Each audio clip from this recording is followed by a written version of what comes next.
Olá, irmão, tudo bem? Hoje, por não ter tido culto lá na igreja, né, em função da chuva, eu resolvi meditar, recapitular na lição em poucos minutos aqui, tá bom? Para a gente não ter passado em vão, tá? A lição dessa semana aqui falou sobre a confiança somente em Jesus Cristo, tá bom? E aí, o verso memorizado é em Filipenses capítulo 3, versículo 10 e 11, onde diz o seguinte: o que eu quero é conhecer a Cristo e o poder de sua ressurreição, tomar parte dos seus sofrimentos e me tornar como ele na sua morte, para de algum modo alcançar a ressurreição dentre os mortos. Aqui a lição está falando exatamente a respeito da importância de focar na ressurreição, de confiar de que em Cristo nós façamos parte da ressurreição e da vida eterna. O apóstolo Paulo fala a respeito desse assunto porque ele lidava com situações de pessoas que pregavam que a vida eterna era baseado em lei e incluindo a circuncisão, tá bom?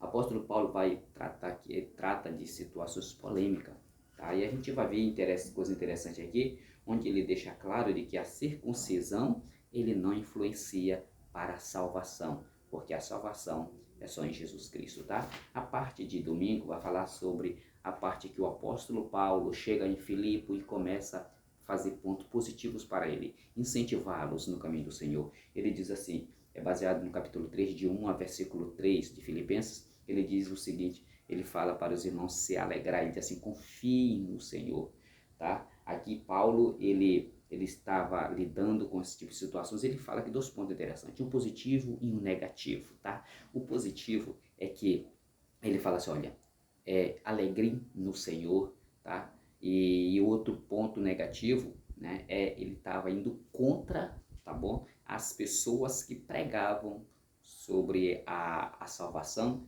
se firmando nas obras da lei, da circuncisão, tá bom? E apóstolo Paulo, ele deixa claro também sobre o orgulho que ele também passava por ele quando ele era antes, tá bom? E aqui ele vai contra agora essas pessoas, depois que ele tem aquele grande encontro com Jesus na estrada de Damasco, tá? E aqui o apóstolo Paulo chama essas pessoas de cães, que é levada para pessoas perversas e religiosas, tá bom? E ele usa essa expressão de cães e até ele usou a expressão de falsa circuncisão, porque eles estavam pregando a circuncisão, tá? Eles acreditavam na circuncisão para um fim que ela não era, ela não tinha esse objetivo, que era para a salvação. Tá bom? A parte de segunda-feira vai falar sobre a vida anterior de apóstolo Paulo, que também era o período que ele fazia parte, tá, desse grupo de pessoas que era uma crença que vinha do judaísmo. Tá?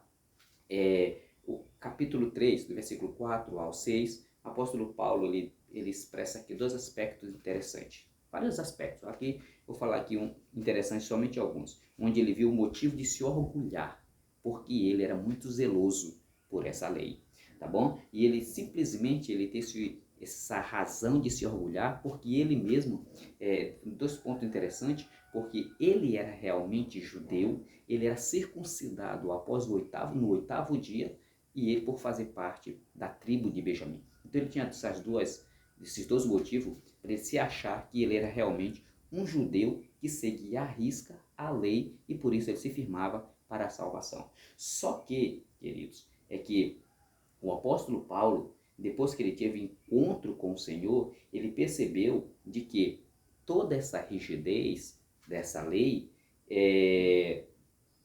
não passava, era de algo que prejudicava a igreja de Deus que ele professava estar fazendo parte, tá bom? Paulo ele era tão zeloso que chegou a perseguir a própria igreja, acreditando que ela ameaçava o estilo de vida judaico que ele pensava ser ordenado por Deus.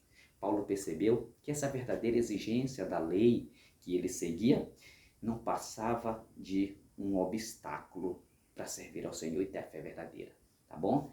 A parte de terça-feira, o que vai falar sobre o que importa, tá? E aqui nós vamos ver aqui que apóstolo Paulo, né, ele fazia aqui de orgulho aquilo que ele tinha, né, achando que era verdade. Mas como eu já falei antes, isso não passava de um obstáculo, tá, para a fé verdadeira. Tá? Aqui tem coisa interessante também que fala assim, ó, após a ressurreição de um apóstolo, né, ele teve aquele encontro lá na estrada de Damasco, e aquilo foi suficiente para dividir, tá, agora os seus valores. Ele deixa agora a moeda judaica e agora ele troca pela moeda do céu, tá bom? Que é receber agora a fé verdadeira, tá? João, o Evangelho de João, capítulo 9, versículo 39, vai falar também as expressões onde Deus mesmo falou, ou Jesus mesmo falou, né? Dizendo o seguinte: eu vim ao mundo, né, para fazer os que não enxergarem, os que são cegos, e os que já veem, não verem mais. Tá bom? Então, aqui a gente vai ver uma coisa interessante que Jesus fala, mostrando que somente Ele é capaz de fazer todas as coisas. Tá? Somente Jesus, ele dá visão total para as pessoas, para ver tanto a vida natural, quanto também para conseguir enxergar de maneira clara a vida espiritual. Foi o que aconteceu com o apóstolo Paulo, certo? O apóstolo Paulo, ele era assim, só passou a enxergar verdadeiramente quando ele teve aquele encontro com Jesus lá na estrada de Damasco, que resultou numa queda de cavalo, passando 3 dias sem comer e sem beber. Então serviu de lição muito importante, onde fez ele tomar a sua decisão para aceitar a fé verdadeira, tá bom? A parte de quarta-feira, queridos, vai falar sobre a fé em Cristo, que é a fé verdadeira, tá?